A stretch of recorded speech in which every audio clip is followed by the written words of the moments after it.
Your cybersecurity solution is here. Introducing Pentester's Advanced Cybersecurity Suite. Ready for peace of mind? Try it for free. No credit card required. Pentester.com. Through him and going to the Raven Night, I met other wise guys, kids. There was this. I'll mention some names that not many people talk about them, but his father Eddie Dolls had died already, and Guido died.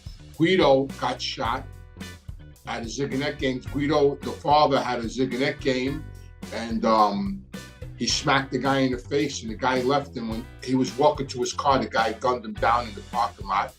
Eddie was funny. Guido's son Eddie, he was a club manager, and he was actually best friends with Bruce Willis before Bruce Willis was Bruce Willis. Because if everybody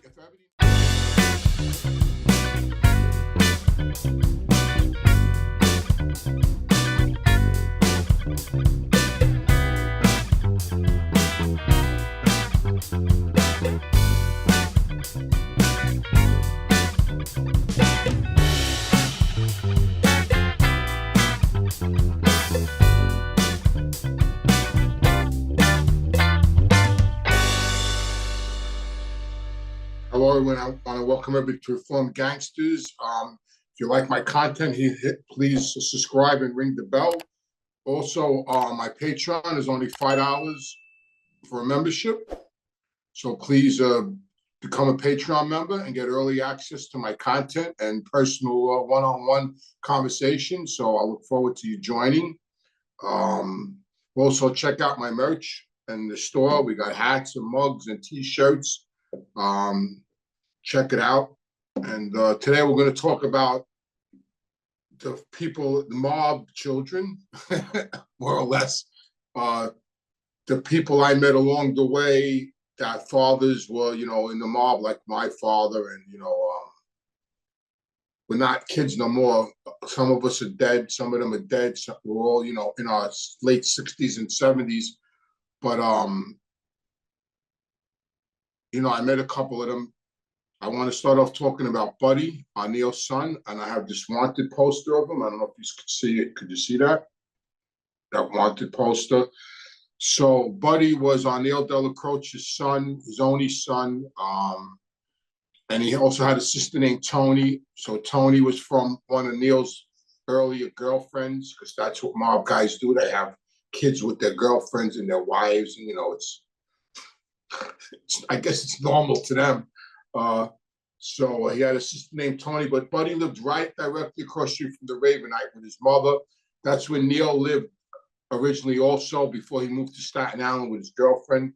So they lived directly right across the street from the Raven Night on Mulberry Street. That's where Buddy grew up. He actually lived there until he disappeared. I mean, I don't remember him ever living anywhere else. But I met him when I was a kid. I met him when I was, when I started going to the Raven Night at 16. I met him. We became fast friends. We had a lot in common. Our fathers were best friends. His father was the underboss already. So him and I became fast friends. We had a lot of the same likes and dislikes. We liked to party. We liked girls. We liked to go out. And it was a really good time in my life. It was a really good time in his life too. And through him and going to the Raven Night, I met other wise guys, kids. There was this. I'll mention some names that not many people talk about them, but old timers or really mob historians will know who they are. Like there was these two brothers, Eddie Dolls and Guido Dolls. They were in Tony Lee and my old man's regime from back in the back in the day. They were big wise guys. Their sons, Greg was Eddie Dolls' son, and Guido's two sons were Ruggiano Jr. and Eddie. We all became fast friends. Tony, Neil's daughter. There was her baby John, who is still out there now. He's the Cannoli King. He was Tony West's son, and Charlie West, who was a wise guy's nephew. Him, we wouldn't become fast friends with. At first, we were sort of like little enemies. Like we had a couple of beefs when we were younger, him and I. But then we became friends, me and Baby John. So there was this whole clique of us down in Little Italy. back then, and I remember the first time I went to a mob wedding at the Waldorf. We were all there. I was 19, and they had a suite upstairs, and we went up there, and all the wise guys, kids were up there drinking champagne, blowing coke. I mean, and all our fathers were downstairs at this mob wedding in the Waldorf. But me and Buddy were pretty much the closest, Gregory, Eddie Dolls' son, Gregory, unfortunately, he was murdered. He got murdered years later in the 80s. He was gunned down right in front of his house. He started dabbling in the drug trade. And he was actually sitting in a limousine in front of his house because he lived downtown in Manhattan. And they shot him with an Uzi right in the back of a limousine. John Gotti was the boss at the time. And for some reason, he barred us all from going to his funeral. Eddie had died already. His father, Eddie Dolls, had died already, and Guido died. Guido got shot at a Ziganet game. Guido, the father, had a Ziganet game, and he smacked the guy in the face, and the guy left him. When he was walking to his car, the guy gunned him down in the parking lot. So, a lot of tragedy in mob families, a lot of tragedies, but we were all friends, all us young guys, we were friends, and daughters, we were friends, but, so Guido, Eddie and Guido Jr. lost their father. Eddie Dolls, he died, and Gregory got gunned down. And this is the part of the mafia that nobody talks about. Tony, Neil's daughter, her boyfriend got murdered. He got lit on fire in a cemetery in Staten Island, I believe. Eddie was funny. Guido's son, Eddie, he was a club manager, and he was actually best friends with Bruce Willis before Bruce Willis was Bruce Willis. Because if everybody knows the story of Bruce Willis, who unfortunately now is very ill, and that's a tragedy, he was started out as a bartender in Manhattan. He was a bartender, and he talks about it all the time. He was a bartender in Manhattan. As a matter of fact, my brother, Albert, he always kids around and says, I should get in touch with him and tell him to give me back all the tips I gave him. Because, we were in bars and clubs that he worked in, and we would leave him tips, Bruce Willis. It's funny because when he became popular, my mother was watching a show when he was in it, and my mother was telling my father, he looks so familiar, this actor. And my father was, he used to work in Jimmy Watson's. He was the bartender.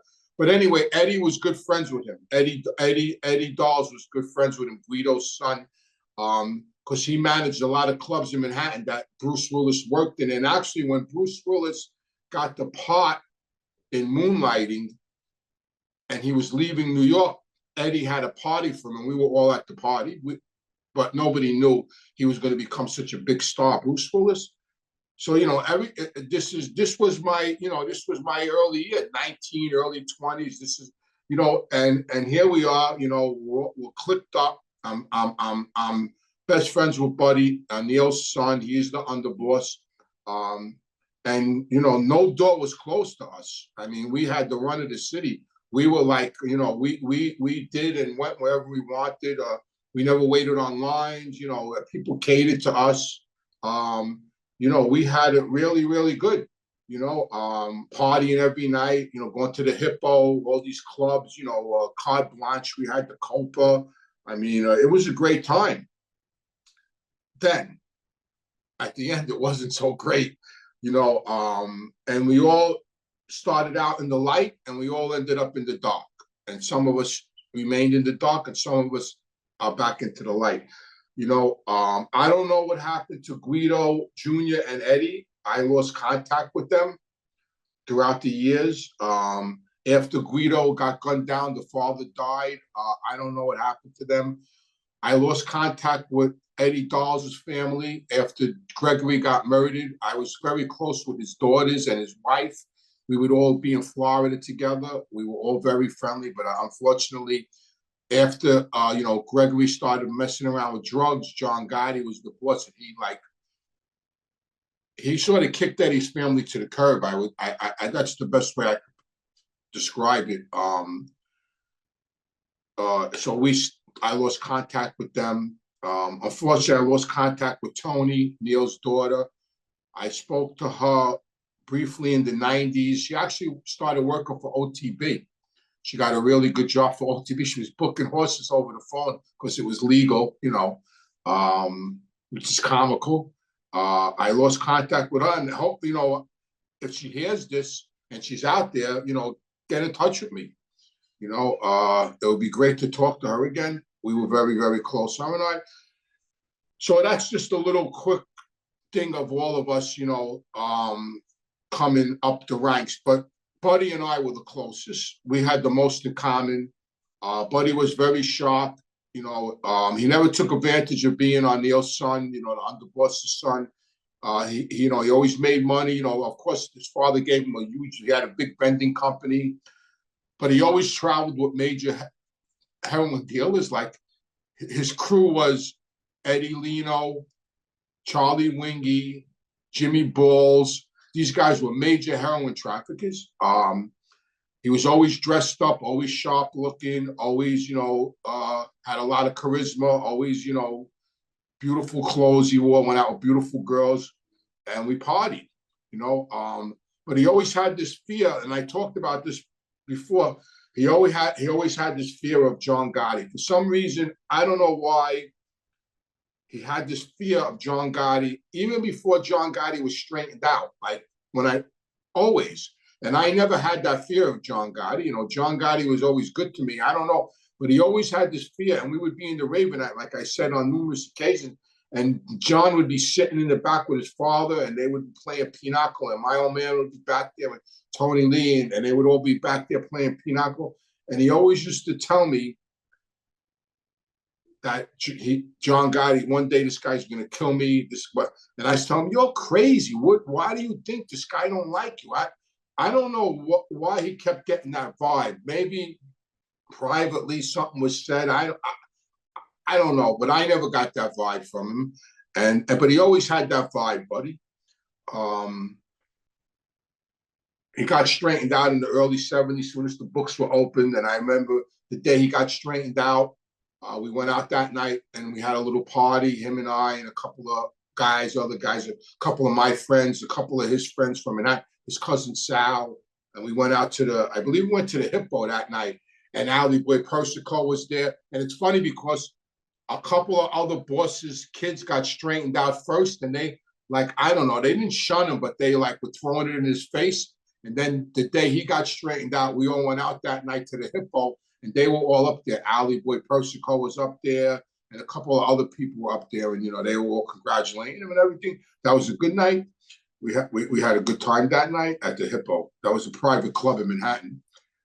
So, like I said, we partied and we were doing really well. And then in 78, I went to prison. He would come visit me, Buddy, him and his cousin Sal. When I got transferred to Arthur Kill Correctional Facility, he would come see me, So now he's the underboss's son. He's a wise guy. He's visiting me in Arthur Kill. All the COs knew who he was, knew who his father was, they were, oh, Buddy's here, He would come visit me all the time, send me packages. Attention all realtors, check out listingtiger.com. Revolutionize your real estate listings with AI-powered descriptions that sell properties. Check out listingtiger.com. Use code MAGICLIST2024 for the first month free. When I got out in 80, things were sort of different, he was doing a lot of cocaine. He was drinking a lot. We had issues, him and I. We had issues, honestly. If I'm going to be honest, when I got out of prison in the 80s, we had issues. He was a heavy drinker. He had an addiction problem. He was doing a lot of blow, and he was doing a lot of drinking, and he was doing a lot of partying, and so was I. So was I. Those were probably my. And the progression of the disease of addiction, but the difference between him and I is later on in life, I addressed it and he didn't, and I'll get to that. So I get out in the end of 80. I'm hanging out, we're still hanging out together and everything, but things are different. He still had the fear of John Gotti. And then his father gets stomach cancer. Neil gets cancer and stomach cancer, and he's very ill. John's a captain now Um, and his father's dying, and Buddy gets indicted on a RICO case. Buddy gets indicted on a RICO case, and back then, John wouldn't let anybody take pleas. Like, you couldn't take a plea. Like, it just wasn't, wasn't a thing you did. And if you did take a plea, you had to be careful how they worded it. You couldn't admit that there was a mafia. You couldn't admit you were a soldier in a crime family. And you could take a plea, but you had to be careful how it was worded. Because then they would say it was a bad plea. If you admitted to any kind of organized crime or any kind of mafia, it would be a bad plea and you would be shelved. So you had to be careful how it was framed. So Buddy was in MCC in Manhattan. I don't remember if he had a bail on him or he didn't have it, but I know he wasn't out. He was incarcerated, and his father dies. His father dies of cancer, and Buddy panicked. Buddy panicked. Now Neil dies. John becomes the boss. We all know what happened. Paul Castellano was murdered. Buddy's in MCC. I guess I didn't speak to him. I wasn't talking to him then. He was locked up. I'm going back and forth to Florida, so I wasn't really in contact with him. My father was incarcerated in Florida, so I'm going back and forth. So I really wasn't in touch with him. I was talking to his sister on and off. But he panicked. He panicked, and he bailed himself out. From what he bailed himself out. He went and from what I understand, he went to his father's girl's house and took all his father's jewelry, over $1 million worth of jewelry, and whatever money he could get his hands on, and he absconded.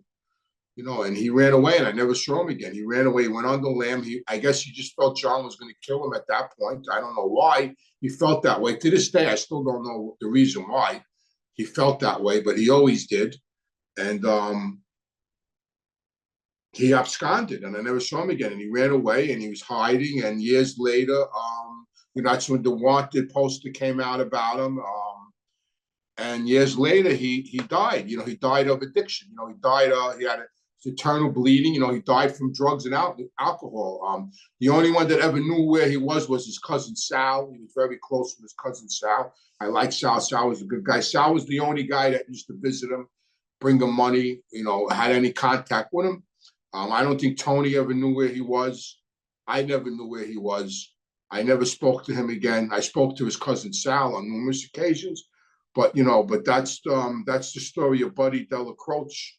He died alone like a dog in a hospital underneath an assumed name of addiction, of alcohol and drug addiction.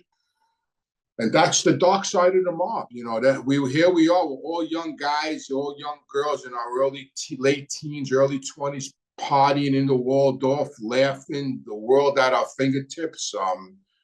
Every door's open to us. People are, we're princes and princesses. Literally, we were princes and princesses of the city because of who our fathers were. Of course, and then it all turned to shit. I mean, it all turned to shit. Our fathers died. My father went to prison for 13 years. Guido died. Eddie died. Buddy ran away. He died. Gregory got shot in the head. The only two that are still standing that I know for sure is Baby John, who's the cannoli king. He's out there still on Mulberry Street. And me, I don't know where Eddie is. I don't know where Guido is. I think Tony's still around, Neil's daughter. I don't know how she's doing. Like I said, now we're all old men and old ladies. We're all in our late 60s, early 70s, all of us. Yeah, so, it started out really good and it ended really bad. When this is all going on, like, did you or do people see you guys deteriorating and try and reach out, or does anybody, because you're having your own issues, Buddy's having his own issues, does anybody kind of say, hey, you're going down the wrong path as far as addiction? Never. Nobody ever said anything to us. Nobody ever said anything. Me and Buddy was an addict. You know, at the end of the day, Buddy was an addict. You know, he was a coke fiend. You know, I had a cocaine problem. I was a coke fiend. You know, but you know, we all started off the same way. You know, having fun. We all started off, you know, doing a couple of lines, drinking some champagne. You know, at a mob wed. You know, all fun and games. It all started out fun and games. You know, in the beginning, you know, you go out, you do a couple of lines. Everybody was blowing coke in the '70s. When we started in the early '70s, when you went to Manhattan, everybody in them clubs was blowing coke. That's the only place they were doing it. First of all, it was crazy expensive back then. So, you know, you had to have money to do it. And all the clubs in Manhattan, they were doing it. You know, so everybody was doing it. I mean, there wasn't anybody that wasn't doing it. And, you know, but it was all fun and games. And then addiction is a progressive disease. And listen, not all of us became coke fiends and alcoholics. You know, Buddy did. I did. You know,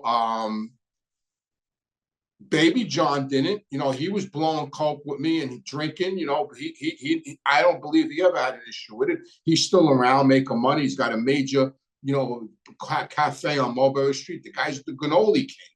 I mean, come on, you know, and I snorted plenty of coke with him in clubs and after-hour joints, me and Baby John. But you know, does he have a problem? No.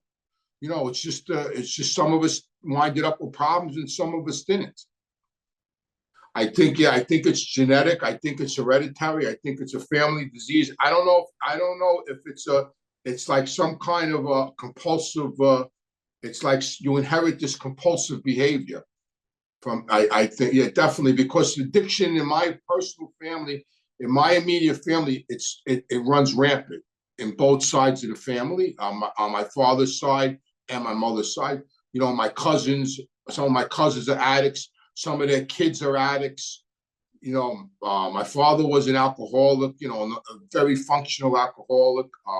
My grandfather and my uncle were bad gamblers. You know, addiction is addiction, you know, and it's all about behaviors.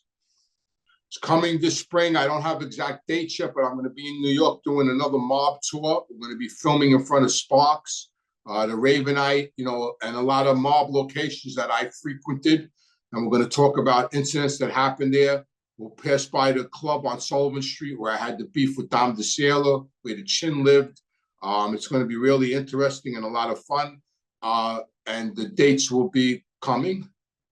So for all my Patreon members coming soon, Joe McBratney, and if anybody doesn't recognize the last name, that's Jim McBratney's son. And Jim McBratney was the murder that John Gotti committed out in Staten Island. It's on every docuseries, every show. It's just a famous murder that John participated in for Carlo Gambino. His son, Joe, will be having a new Patreon station, and you could get the code from my Patreon to check it out. So I have a question about mob guys. Did they have two sets of families? And unfortunately, yes, they did. I knew a couple of mob guys that had children with their wives and their girlfriends almost simultaneously. Actually, my first wife, Alice's grandfather, the Duke, he was a wise guy, Happy Mayone's brother. He had two families, and he had two daughters and two sons, and he named them both Albert and Jeannie. And I asked him one day why he named his kids the same name, and he says so he wouldn't get confused. He was one. I knew another guy that named his two sons. He had four sons, two with his wife and two with his girlfriend. He named them both Frank and Larry. But I knew a lot. Unfortunately, a lot of wise guys had children with their wives and their girlfriends. I mean, that's just the way they lived. I never did, not to my knowledge. You know, but there's a lot of rumors out there. Yeah. So if anybody knows if I did, if anybody out there knows anything I don't, please contact me. What kind of person? I mean, that's not easy. Having two wives is one thing. Two families, that's got to be difficult. Yes, the Chin did it. You know, Rita talks about it all the time. You know, the Chin did it. The Chin had his family. He moved his family out of the Lower East Side, out of Manhattan, to Jersey, his wife and his children, and he had his girlfriend in a townhouse in a brownstone uptown in Manhattan. I mean, he did it. He had two families. You know, Rita Gigante talks about the trauma of that all the time. I mean, my father always had girlfriends. When I was a little kid, my mother used to drag me around Brooklyn all the time, hunting my father down. She was a raging, jealous kid with kids. But I want to thank everybody, and don't forget, if you like the content, please subscribe and ring the bell. Also, don't forget about Patreon. It starts off at $5. The membership starts off at $5. Please become a member. It helps with the content. Also, check out my store, check out the merch, and I hope to see you all soon.